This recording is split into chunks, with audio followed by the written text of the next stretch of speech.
दोस्तों, इस वीडियो में हम साल 2011 की एक स्पेनिश फिल्म जिसका नाम ईवा है एक्सप्लेन करने वाले हैं। फिल्म का कॉन्सेप्ट आर्टिफिशियल इंटेलिजेंस यानी बनावटी दिमाग पर बेस्ड है। अगर आप हमारे चैनल पर नए हैं तो सब्सक्राइब करना ना भूलें। शुरुआत होती है भविष्य से। साल है 2040। इंसान ने एआई को तो बहुत पहले ही बना लिया था। अब बारी थी एआई प्रोग्राम को एक फिजिकल बॉडी देने की, मतलब के रोबोट्स, बल्कि उसे बना ही चुके थे। अब इंसान कोशिश कर रहा था कि वो कुछ ऐसा बनाए जो बिल्कुल इंसान की तरह हो, सबसे आधुनिक बनावटी दिमाग। हम देखते हैं एक बर्फीले इलाके को जहां एक औरत पहाड़ी से गिर जाती है, मगर उसके चेहरे पर डर ये साफ बता रहा था कि किसी ने उसे मार डाला। इसके बाद रेड ड्रेस पहनी एक छोटी लड़की हमें दिखाई जाती है जो डर के मारे जंगल में भाग रही थी। भागते भागते वो एक घर में पहुंच जाती है। घर का मालिक जब दरवाजा खोलता है तो ये पाता है कि लड़की बहुत घबराई हुई है। इस आदमी का नाम एलेक्स गैरेल था और एलेक्स एक वैज्ञानिक है। एलेक्स लड़की से पूछता है कि तुम्हारी माँ कहाँ है, और इसी के साथ वो बच्ची गिर जाती है, बेहोश हो जाती है। इस पहले सीन का मतलब क्या था ये तो अंत में पता चलेगा। अब कहानी को कुछ समय पीछे ले जाते हैं। एलेक्स जो कि एक साइबरनेटिक इंजीनियर है, वो 10 साल बाद लौट आता है अपने होम टाउन में। एलेक्स ने बहुत ही एडवांस किस्म के एआई बनाए थे। यहाँ इस टाउन में एक रिसर्च लैब, एक फैसिलिटी थी। एलेक्स वहाँ काम करता था, मगर किसी वजह से उसने अपना एक प्रोजेक्ट अधूरा छोड़ दिया और चला गया। जो प्रोजेक्ट एलेक्स ने अधूरा छोड़ा था वो इंसान की तरह एक रोबोट बनाना था, मगर पता नहीं ऐसा क्या हुआ, उसने अपनी गर्लफ्रेंड लाना और सभी काम को पीछे छोड़ दिया। यहाँ लाना ने अब एलेक्स के भाई से शादी कर ली है। खैर, एलेक्स जब अपने होम टाउन वापस आता है तो उसका भाई डेविड उसका स्वागत करता है। उसे देखकर वो खुश था। किसी जमाने में एलेक्स, डेविड और लाना एक साथ रोबोट्स बनाते थे, मगर समय के साथ सब बदल गया। पूछने पर डेविड बताता है कि अब वो रोबोट्स डिजाइन नहीं करता, वो यूनिवर्सिटी में पढ़ाता है क्योंकि उसे ये एक बोरिंग काम लग रहा था। एलेक्स चूंकि खुद एक वैज्ञानिक था, इसलिए उसने अपने लिए एक रोबोट बिल्ली बनाई थी जिसकी प्रोग्रामिंग बाकी सभी रोबोट से अलग थी। डेविड अपने भाई से कहता है कि तुम वापस आ गए हो, इसलिए तुम हमारे साथ रहोगे, मगर एलेक्स इनकार करता है कि नहीं, मैं हमारे पुराने घर में रहने चला जाऊंगा। एलेक्स सीधा जाता है उस रिसर्च लैब में। वहां पर एलेक्स की एक पुरानी मेंटोर थी, जूलिया।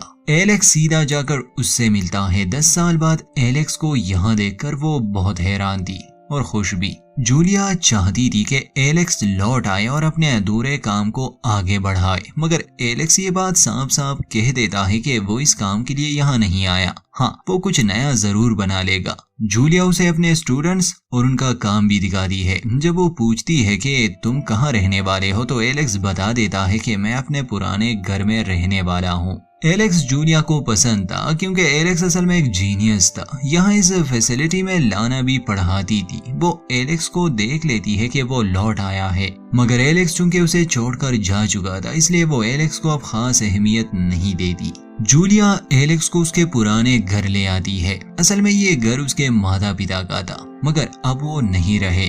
इसी घर से एलेक्स और डेविड ने शुरुआत की थी। सभी पुराना सामान भी बेसमेंट में पड़ा था। घर की हालत बुरी थी, मगर एलेक्स यहीं पर रहना चाहता था। रात को वो आराम करता है। अगली सुबह उस फैसिलिटी की तरफ से एक रोबोट भेजा जाता है जो एलेक्स की मदद करेगा। ये रोबोट एक बड़े उम्र की शख्स की तरह दिख रहा था। ये मल्टीटास्क करने के लिए बनाया गया था। एलेक्स किसी रोबोट को नहीं चाहता था, मगर वो जबरदस्ती अपनी जगह बना लेता है और ये देखकर एलेक्स भी काफी इम्प्रेस हो गया कि ये रोबोट वाकई में कई काम एक साथ काफी सफाई से कर सकता है। जैसे देखते ही देखते वो एलेक्स के लिए कॉफी बना देता है और ये जानकर तो उसे और भी हैरानी होती है कि असल में ये रोबोट उसके भाई डेविड ने ही बनाया था, मगर उसने अब इस तरह के मॉडल्स बनाना बंद कर दिए थे। एलेक्स उस रोबोट को रख लेता है। अगले दिन वो जूलिया से मिलने जाता है। एलेक्स बताता है कि वो कुछ नया बनाने वाला है। इस बार वो उसे पूरा करेगा।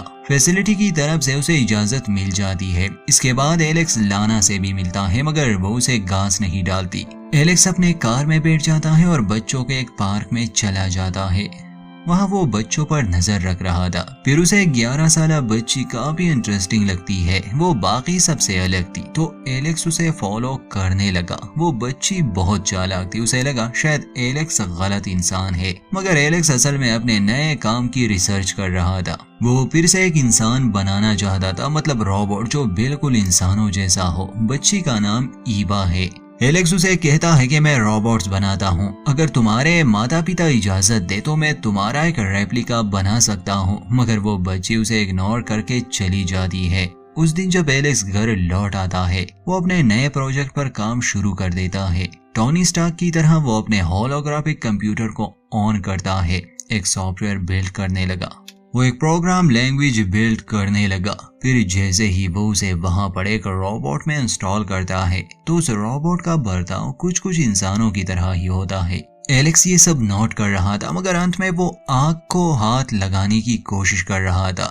इतने में फोन की घंटी बजती है, जिससे वो रोबोट डर जाता है और ऑफलाइन हो जाता है। इसका मतलब कि एलेक्स की ये प्रोग्राम लैंग्वेज फेल है। तंग आने के बाद वो फैसला करता है कि वो डेविड के यहाँ खाने पर चला जाएगा, क्योंकि डेविड ने उसे कई बार खाने पर बुलाया था। हालांकि एलेक्स जाना नहीं चाहता था। जब वो उनके घर जाता है, ये जानकर उसे हैरानी भी होती है और खुशी भी कि असल में ईवा इनकी बेटी है। लाना से तो पहले ही उसे प्यार था और अब वो उसकी बेटी का एक रेप्लिका जरूर बनाएगा। खैर वो इस बारे में उन्हें नहीं बताता। डिनर पर वो पुरानी बातें याद करने लगे। एलेक्स को भी अब मोटिवेशन मिल चुकी थी, इसलिए वो ईवा की तरह ही एक रोबोट बनाने में लग गया। रोबोट को बनाने का मकसद यही था कि जिन लोगों के बच्चे नहीं है और वो इस कमी को पूरा करना चाहते हैं, तो उन्हें परफेक्ट रोबोट मिल सकते हैं। यहाँ तक कि अब ईवा भी एलेक्स से मिलने आती थी, इसलिए एलेक्स को आसानी होती उसे स्टडी करने में, खासकर उसके दिमाग को। वो उससे कई तरह के टेस्ट लेने लगा, मगर पता नहीं क्यों अक्सर ईवा को गुस्सा आ जाता। ये बात उसे थोड़ी अजीब लगती है। हर दिन एलेक्स अपने प्रोग्राम लैंग्वेज पर काम कर रहा था। काम काफी अच्छा जा रहा था। ईवा और एलेक्स के बीच एक बॉन्ड बन जाता है, एक पिता और बेटी का, जिससे एलेक्स को काफी कुछ पता चल जाता है। मगर जो अहम बात थी वो उसे पता नहीं चलती, क्योंकि अब एलेक्स यहीं पर रह रहा था, इसलिए वो लाना के करीब आने लगा। हालांकि लाना का अब ऐसा कोई इरादा नहीं था। एलेक्स ने जूलिया को बता दिया था कि उसका प्रोजेक्ट अच्छा जा रहा है। इस बात से वो खुश थी। कई सालों से वो इसका इंतजार कर रही थी, क्योंकि आम रोबोट्स तो कहीं भी मिल सकते हैं, मगर इंसान जैसा मिलना नामुमकिन है। इससे ये लोग काफी अमीर बन सकते थे। ईवा को शक होने लगा। एक दिन वो अपनी माँ से पूछती है कि क्या वो और एलेक्स एक साथ थे, जिस पर उसकी माँ बताती है कि हम बस एक साथ पढ़े हैं, बाकी हमारे बीच कुछ नहीं था। एलेक्स ने ईवा का रेप्लिका काफी हद तक बना लिया था, मगर एक दिन उसमें किसी तरह का ग्लिच आ जाता है। उस रोबोट को गुस्सा आया, यहाँ तक कि वो एलेक्स को मारने की भी कोशिश करता है। मजबूरन एलेक्स एक सीक्रेट कोड बोलकर उसके प्रोग्राम को नष्ट कर देता है। उसे ये बात समझ नहीं आती कि आखिर ग्लिच आया कहाँ से, क्योंकि वो तो एक इंसान का रेप्लिका बना रहा था। खैर एलेक्स को एक पार्टी में इनवाइट किया गया था। अगली रात वो उस पार्टी में जाता है, मगर वापस आते समय वो लाना के करीब आने की कोशिश कर रहा था। लाना मना करती है और वहां से चली जाती है, मगर उसका भाई डेविड ये सब देख लेता है। वो एलेक्स से लड़ने लगा कि आखिर तुम हमसे और क्या चाहते हो। एलेक्स घर आता है तो ऑल रोबोट उसकी हालत समझ गया। एक दिन लाना एलेक्स के लैब में आती है उसे समझाने कि अब उन दोनों के बीच कुछ नहीं है और शायद कोई और बात भी वो उसे बताने वाली थी, मगर ईवा वहां आ गई थी। वो इन दोनों पर नजर रख रही थी। इन दोनों को एक साथ देखकर वो जैसे पागल हो गई हो। लाना जब ईवा को देखती है तो ईवा वहां से भागने लगी। लाना उसके पीछे पीछे पहाड़ी तक चली जाती है और ये वो जगह है जहां से इस फिल्म की शुरुआत हुई थी। लाना ईवा को रोकने और समझाने की कोशिश कर रही थी, मगर किसी खराबी की वजह से ईवा वहीं पर ऑफलाइन हो जाती है। तो यहाँ पर रिवील्ड होता है कि असल में ईवा एक रोबोट है। डेविड और लाना ने अपनी बच्ची को खो दिया था। हालांकि ऐसी चीजें बनाने पर पाबंदी थी, मगर जूलिया ने मदद की और दुख बुलाने के लिए इन्होंने अपनी बेटी का एक रेप्लिका बना लिया था जो बिल्कुल इंसान लगती थी। यहाँ तक कि एलेक्स जो खुद रोबोट्स बनाता है उसे भी इस बात का पता नहीं चला। हालांकि उसे तो पहली मुलाकात में ही ये पता होना चाहिए था कि ये इंसान नहीं, और वो इसी का रेप्लिका बना रहा था।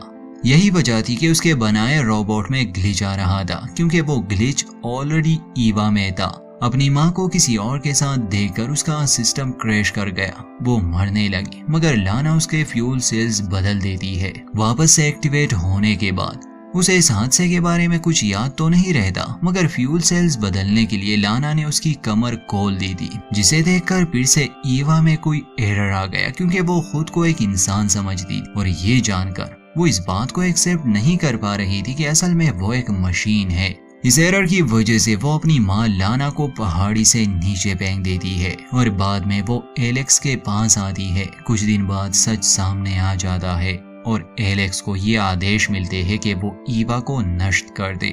वो उसके साथ कुछ दिन बिताता है और अंत में वो उसे सच बता ही देता है। ईवा के पास ऐसी बहुत सी यादें थी जैसे इंसानों के पास होती है। इंसानों की तरह उसमें भी जज्बात थे, मगर ना चाहते हुए एलेक्स उसे नष्ट कर देता है और हमें एक अल्टरनेट एंडिंग दिखाई जाती है, जिसमें एलेक्स लाना के साथ एक खूबसूरत जिंदगी बिता सकता था, मगर ये मुमकिन ना हो सका और यहीं पर इस कहानी का होता है अंत। दोस्तों, इस फिल्म में डायलॉग ज्यादा है, हमने एक्सप्लेनेशन लंबी नहीं बनाई, कोई फायदा नहीं था। पर अगर आप AI पर बेस्ड फिल्में देखना पसंद करते हैं तो इसके VFX काफी अच्छे हैं और आर्टिफिशियल इंटेलिजेंस किस हद तक जा सकती है इससे आपको अंदाजा हो जाएगा। वैसे इन दिनों AI इनिशियल स्टेज में है, शुरुआत तो हो ही चुकी है। उम्मीद करते हैं हमारी एक्सप्लेनेशन आपको पसंद आई होगी। लाइक करना ना भूले, चैनल पर नए हैं तो सब्सक्राइब कर दे।